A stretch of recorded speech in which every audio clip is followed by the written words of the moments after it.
This is Pet Life Radio. Let's talk pets.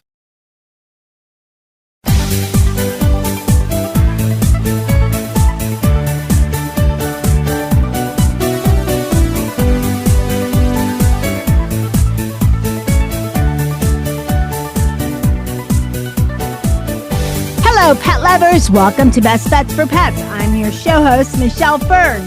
So, what is one of the things that pet parents hate besides picking up poop? Brushing teeth. Oh, so difficult. I can't even do it for my cats. For my dog, it was always, is he going to eat the toothbrush or my finger, or can I get some dental work done in there? But my guest today created a product that is simply incredible. Well, I'll introduce you to her right after the break. We'll be right back. Take a bite out of your competition. Advertise your business with an ad in Pet Life Radio podcasts and radio shows. There is no other pet-related media that is as large and reaches more pet parents and pet lovers than Pet Life Radio. With over 7 million monthly listeners, Pet Life Radio podcasts are available on all major podcast platforms. And our live radio stream goes out to over 250 million subscribers on iHeartRadio, Odyssey, TuneIn, and other streaming apps. For more information on how you can advertise on the #1 pet podcast and radio network, visit PetLifeRadio.com/advertise today. Let's Talk Pets on PetLifeRadio.com.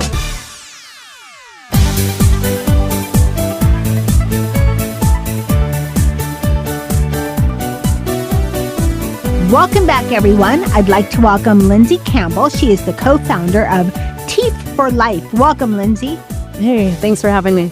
I'm so glad to have you back, because you've been on Best Pets before. I've been doing it so long, it's all a blur. It's close to 400 different products, maybe 450, because in the beginning I did 2 per show. So many products to go. But welcome. Thank you. So can you share your background with us? And then we'll get into how you came up with TEEF for Life. So what is your background? Yeah, so my background is in marketing, sales, business development. Basically, Emily's the brainiac behind the product. She's the microbiologist, immunologist who invented the technology initially for her grandmother when she was back in about 2012. Her grandmother had a really major stroke after having a tooth extraction. And Emily was at Berkeley at the time. I was out at USF, and that's how we met. We can get into that later. But basically, she flew back to La Crosse and swabbed her grandmother's mouth after her tooth extraction and her stroke, because she knows her background is, again, microbiology, but she also has some rheumatology studies in there from Stanford. And she has a really unique understanding of the component of microbes to systemic health, and the likelihood of actually cardiac episodes will go up 50% after a major dental procedure. And that lasts for up to 3 months following that procedure. So she understood that connection of the microbes entering the bloodstream and the systemic effects of that. So she brought it back to her lab in California and just started kind of biohacking her, for lack of a better term. And she wanted to use nutrients that were, safe, didn't have any contraindication with medications or anything like that, and basically discovered a combination that was able to steer microbes toward more health-promoting behaviors instead of killing them, because we need them. As much as we think they're gross and detrimental, there are actually good microbes we want to survive there. So, long story short, to answer your question, I met Emily back in 2003. Basically, we've been friends for a long time, and she knew my background, and this was such a passion project for her with her grandmother, and then also her dog had some dental issues that she had to solve for. But she wanted to bring me on as a co-founder to literally bring this technology to the world, which gravely needs it. Thank you for that. Let's talk about microbes. For us people that are not scientists, what are they? Those other little gross little germs, right? We've all been raised to know them as germs, right? And basically in the mouth, there are over I can't remember her numbers, but it's like 3 billion different types of microbes, and it's just littered with bacteria. So there's also fungi, there's all sorts of different bugs in there. So the problem when it comes to dental health, and especially today with very high carb and high sugar diets, the imbalance starts to happen where the bad microbes will start to outgrow the good, and that's called dysbiosis. So basically, the idea is to reestablish balance between the good and the bad so that you have kind of these protective microbes also working for you against the bad. Okay. I just had something major dental. Think I'm not past the 3-month thing, but who knew? I mean, I know the mouth has a lot of germs and bacteria, but hearing that makes you never want to kiss anybody again because, right? That's exactly what came in my mind. I was like, oh, I mean, I know that cats' mouths are super dangerous and, cat bites can be fatal, but it's rare, but it can cause, arms to swell up and even become amputated in extreme cases. Yeah. So I know that with cats. I don't know that dogs' mouths are as germy, but I know that they're germy. Human mouths, probably even more so because we eat so many different things and stick our fingers in our mouth. Well, they stick their paws in their mouth and their tongue is in weird places and everything. So, okay, so we know the mouth is gross. Here's a really fun fact really quickly. Okay. Because I just learned this at an event that we went to, and it was just Emily and I manning the table. And basically, she was telling somebody that you swap and share those microbes between humans and pets. So if your pet has dental disease and they're licking your face, those germs are transient to your oral microbiome. So that's also kind of a scary reality. So it's important to kind of treat all mouths in the house. All mouths. Those transient bacteria. I know some people, and I know some listeners out there, they're into like their dogs licking their mouth and licking their spoons. And I've just never been into that. To me, it's a little germy. So, and after pandemic, I'm more of a germaphobe, not a germaphobe, but you got to be aware of these things. Absolutely. So what is TEEF for life? And I love that. So it's TEEF, how most of us say teeth, but it's TEEF for life. What is that? Well, so we were just trying to come up with a fun name because we knew the science can get kind of deep with what we're doing with our product. It is different than anything else that's out there. So we wanted an inviting name, one that was cute and approachable. And when I talk about my dog's teeth, I'd call them teefers, her teeth, right? They got the cute little when their lip curls up above their teeth. And then, so it just kind of, it struck a chord with us to just call it something fun. And then if people want to dive into the science behind it, they can do that. But we wanted it to be a memorable, cute name up front. That was the point. And why did you create it? Why did you decide the world needs this product? Well, and that goes to the next story of Emily's experience. She also, 4 years after her grandmother, rescued a 10-year-old Cocker Spaniel. And she went to a rescue in Washington and started driving her back down to the Bay Area where she was living. And basically, during that 2-day trip, when she'd picked her up, they said that she needed dental cleaning. But it turns out that her dental decay and gum disease was so bad that the dog actually, Tinsley was her name, developed sepsis on the ride home. So she was getting blood poisoning from the decay in her mouth. So she had to make an emergency stop at the vet. She had to get 21 teeth extracted, 3 months of antibiotics and IV treatment, and then like $6,000 later, the dog's fine. But I mean, that was also a close encounter, just like it was with her grandmother. So I think these events just kind of spoke to Emily to say, the world's not doing this right now. We need to solve for this. So that's, again, why. So we took the human formula, quite literally, and took out the flavorings. And that's where we came up with our first flagship product, Protection 42. That was for dogs specifically, but I mean, cats and humans can use it. But that's where we just started on the pet side. Okay. And how does it work? We have a couple minutes before our break, but I think we can get it in. It's in a powder form. The easiest way to describe it, so it's a concentrated powder form, so it's just a tiny little bit you need to put in their water or on their food or on a lick pad or whatever, however you want to get it in their mouth. It will be beneficial. But basically what the technology does is it puts oral microbes on a keto diet. So we're stopping them from eating carbs and sugars using a postbiotic ingredient called powder cellulose. It's like a soluble fiber. And then we have 2 prebiotic ingredients that kick in the ability of beneficial bacteria to grow in that environment and outcompete the bad naturally. So it's a very different approach of literally, again, just a keto diet for bacteria. Stop eating garbage, start eating a salad. And they actually will behave better. And those byproducts aren't acidic and destructive or smelly. Their byproducts will be much healthier for the host. So if you eat a salad a day, does that's the same for humans? Well, yeah, it's diets, right? Because a diet will determine your output, your entire systemic health. So it's the same thing for microbes. They work, it's kind of ridiculous to think about, but they work the same way we do. And they live in little communities in your mouth called biofilms, which is, as we know it, plaque and tartar. But they take up residence in those films. And if you get too many of the bad guys living there and eating poorly, that's when the problems start happening. And then if you can switch them to like a better diet, they behave better too. Wow. Okay, we're going to take a short break and we'll be right back. Begging to hear more of your favorite show?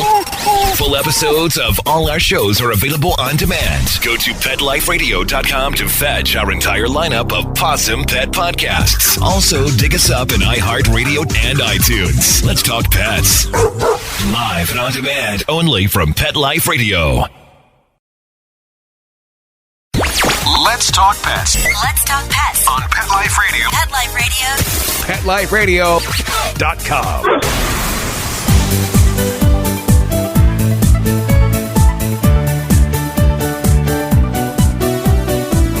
Welcome back, everyone. We're talking to Lindsey Campbell. She's the co-founder of TEEF for Life. So what about with brushing? Could you just sprinkle TEEF for Life in the water or maybe their food and then not have to brush? Or can you put it on a toothbrush and brush? If you can put it on a toothbrush and brush, great. I know that's not really feasible for a lot of pet owners. It's not for me anyway. I've tried time and time again. Oh, it's so hard. And try with cats, forget it. No, I like my arms, my fingers, so, no. It's just not realistic, right? Yeah. So, we never will promote it as a replacement because if you can brush, great. If you can do both, even better. But basically what we're doing is making the microbes do the brushing for you. So that's kind of how we look at it. Okay. So we'll talk about how it works, but I also want to mention that TEEF for Life, it's good for teeth, but it's also a probiotic as well. Prebiotic. Probiotic is new bacteria. So with a probiotic, you're introducing strains of microbes into whatever environment. A prebiotic are the nutrients that feed bacteria to grow. So again, we kind of have a dual approach where we have our postbiotic, and postbiotics are made by bacteria as a defense mechanism to claim their territory and keep other microbes from taking hold. So I don't know, am I getting a little too deep here? Nope, we're good. Hey, I just learned that, dust mites poop. So who knew that? So this is very interesting. Yeah, well, if it lives and breathes, it does that, right? And the idea is to just give them the nutrients to make those byproducts less toxic and destructive. So, and like I said, again, that's what we're doing is we're not necessarily killing bacteria. We're just persuading them to better behaviors and better smells. That's usually what pet parents will notice first, is that it helps with breath within the first 5 days. For breath. Okay. So how would you introduce it to your dog or cat? And is it good for kittens and puppies, or do you want to wait a few months before you introduce it to the little ones? So anytime you introduce something new into your pet's diet, it's always good to just really start slow. You'll laugh at that statement knowing how, minuscule the amount is that we recommend that you give daily. but we're treating microbes, not pets. So that's the important thing to remember, because a lot of people will get the product, they'll put the powder in the jar, and they'll be like, that is such a small amount of powder. But trust me, it's 30 servings or 90 or 180, whatever you order. But it's the correct amount. And basically, we're just putting it on things. And once it gets on that mouth surface, it will start treating the microbes. So that's a good thing about it. Okay. And you suggested putting it in their water, not food. Well, you can do it in anything. Anything that's getting in their mouth, maybe once or twice a day. We recommend water with our concentrate because we also have like lickable dental treats now. It's like a treat powder that's protein based. But the concentrate, it's preferred that it's in water because there's that daily administration throughout the day. So they go get a drink, they're putting those microbes on that keto diet. They're keeping them on that keto diet, right? That's good. But it also, we have data showing that even if you're doing it like twice a day on dry food or wet food, some people are putting a scoop in a syringe with water and squirting it in there that way. Some people make ice cubes. The cool thing about it is that you can get creative with it. Okay. To the dogs and cats, I'm sure you flavor tested it, especially with cats because they're the picky ones. Yeah. So it is odorless and flavorless. There are maybe 1% of customers or pets that can detect something. When it comes to cats, it seems to be far more common to basically put it on food because they don't drink a lot of water. You know what? That's funny. Mine do. Maybe because we have fountains. Perfect. But they've always been big water drinkers. Okay, but note on that, if it has a filter, it will filter out the molecules. It won't filter out. So it has to be in a static bowl. Stagnant, yeah. Okay, stagnant bowl. Okay, so how often, before I ask how often, when you're introducing it and you're doing it really slow, you said whatever the amount is, you should, I don't know, half it or quarter it and just, 3 or 4 days, like a super tiny bit, then go to maybe little tiny bit. And then with a half the recommended amount, whether using the treats or the concentrated powder, just to be, safe as far as if they have some like tummy issues. There's also like the formulation in our treat powders is 42K, which is just the 3 ingredients. It doesn't have sodium bicarbonate, so it's super easy to introduce. So if people have puppies and things like that, I think that I would just recommend 42K, the all pet version, because it is sodium free. But as soon as you can get your pet started on it, the better. So let's talk about your treats, the lickable treats. What form are they in? Are they squeeze up, which is pretty common? Oh, it literally looks like a seasoning you'd keep in your cupboard. Okay. So it's just in a jar. It's mostly, we've got beef liver or salmon, and it's premium freeze-dried proteins that are mixed with our formulation so that it's kind of it's a functional treat with benefits. Treat with benefits. You can't beat that. Yeah, and just sprinkle that on food. Some people just put it on a lick pad alone, and that's actually a really good method of administration because then it does really coat the tongue a lot because they're licking it for a while until it's gone. So it's a really good way to administer. And what about size? Does it matter as far as serving wise goes? Does it matter for size? So if you have a Chihuahua, they just get a tiny bit. If you have a Great Dane, much more. It's a great question. They get the same amount, to be honest. Well, mouths, they're bigger or smaller, but I guess you're going after the germs, so. Yeah, we're targeting the microbes, right? So smaller dogs tend to have a higher burden of microbial overgrowth in their mouth anyway. So you kind of do want that higher concentration for them. I'm not surprised because they say smaller dogs have more dental issues too. And I'm not sure why. Maybe That's an Emily question. I guess we can ponder. I wonder if it's because they have a smaller tongue, but, they have smaller mouths. I don't know. That's something interesting, Lindsey, this has been so informative and so interesting. Where can people purchase TEEF for Life? Our website is TEEF, TEEF, health, HEALTH.com. We have an Instagram, we have a TikTok, we have a Facebook page. We're also available on Amazon and Chewy, should you want to go there. Basically, I'm thinking we could give a little discount code to listeners. Thanks for offering a discount for all our listeners. And it's going to be, how long is it good for and what is it? So the discount code is PLR for Pet Life Radio, 15 for 15% off your first order. Wonderful. And it's good for probably a year. Okay, so till approximately June 2026. Okay, so it'll be good till June 2026. Perfect. PLR 15 for 15% off your first order of TEEF for Life. Lindsey, thank you so much for coming on Best Bets for Pets. Thank you so much for having me. It's been fun. I hope you all enjoyed the show. So interesting. Who knew all of those microbes and germs and stuff were in your mouth? But what a great find for your dog or cat to make their dental health much better. TEEF for Life. Promo code is PLR15. Thanks to my cat crew. They had a great time sampling TEEF for Life. And let me tell you, if you've ever tried to brush a cat's teeth, this is way easier. So thank you, Dennis, Charlotte, and Molly. Thanks to my guest, Lindsey from TEEF for Life, for coming on Best Bets for Pets. Thanks to everyone listening to Best Bets for Pets for 15 years. Thank you so much. I appreciate your listenership. And a huge thank you to my producer, Mark Winter, for making me and my guests sound great. And remember, you never know what we'll have next on Best Bets for Pets. Let's Talk Pets, every week on demand, only on PetLifeRadio.com.